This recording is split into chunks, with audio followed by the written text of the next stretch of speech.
চিকিৎসা করার পূর্বে মুরগের সিমটম লক্ষ্য করুন।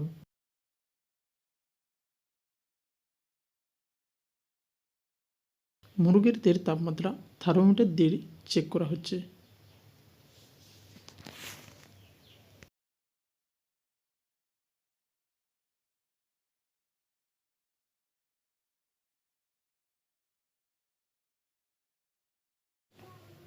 প্রথম দিন ওষুধ খাওয়ানো হচ্ছে।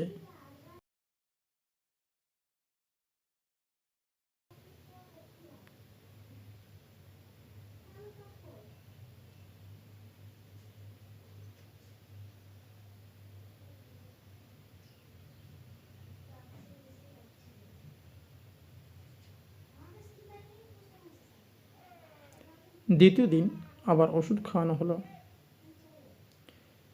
এইভাবেই 5 দিন ওষুধ খাওয়ানোর পর মুরগির সুস্থতা, যা নিজের থেকে খাবার খাচ্ছে এবং চেহারা সম্পূর্ণ চনফনে।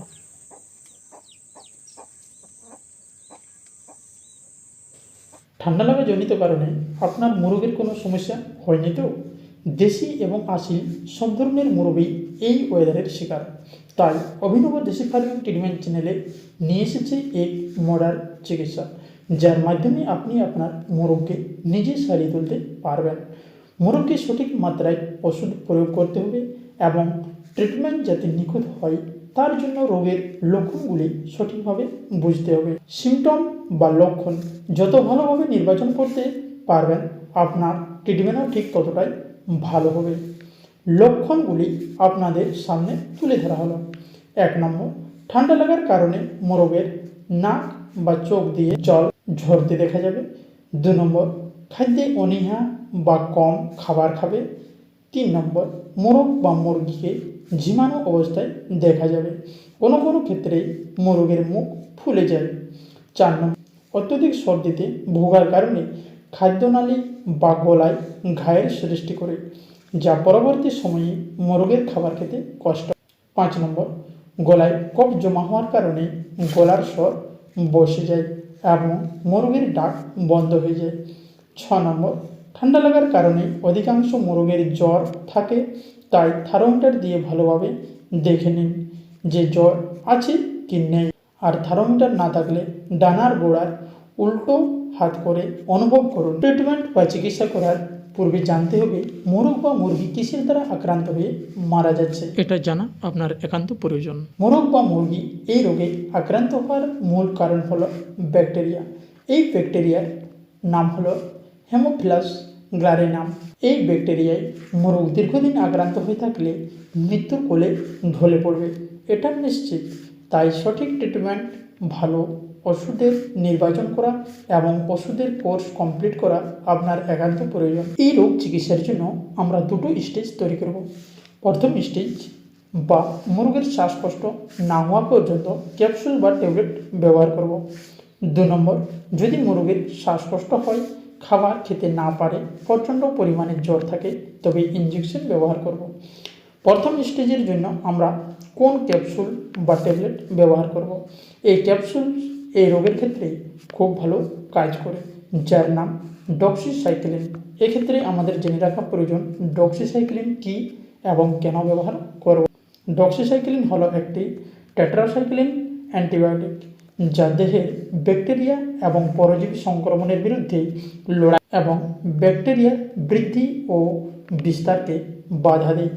এই অ্যান্টিবায়োটিকটি সর্দি ও জ্বরের মতো ভাইরাল সংক্রমণের বিরুদ্ধে কাজ করে। ডক্সিসাইক্লিন কোন কোন রোগে ব্যবহার করবেন তা জানানো হলো।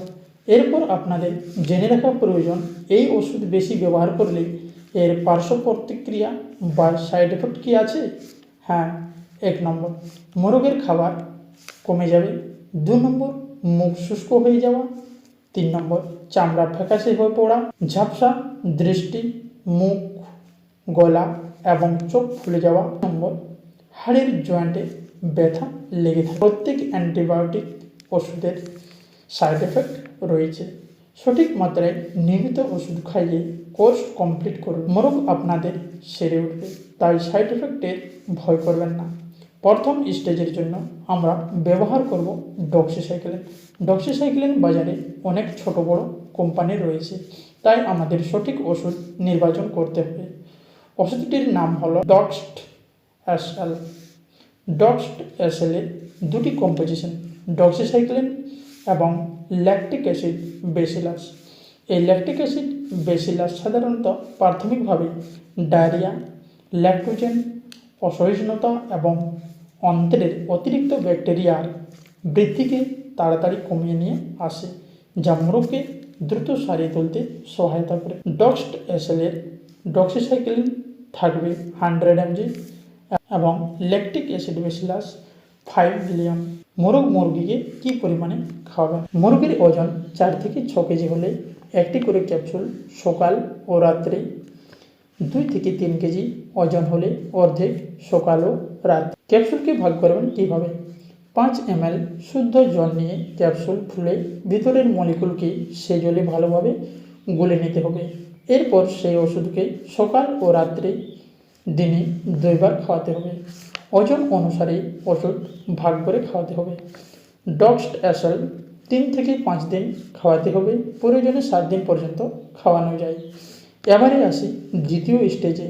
যদি মোরগের শ্বাসকষ্ট হয়, খাবার খেতে না পারে এবং প্রচণ্ড পরিমাণে জ্বর থাকে, তার জন্য নেক্সট ভিডিওতে আমরা ডিটেলস নিয়ে আসবো, যাতে আপনাদের বুঝতে আরও সুবিধা। সেকেন্ড স্টেজের জন্য ইঞ্জেকশন এবং ট্যাবলেট দুটোরই ব্যবহার ডিটেলস দেখানো হবে। তাই ভিডিওটি কেমন লাগলো আপনাদের কাছে অবশ্যই কমেন্ট করে জানাবেন।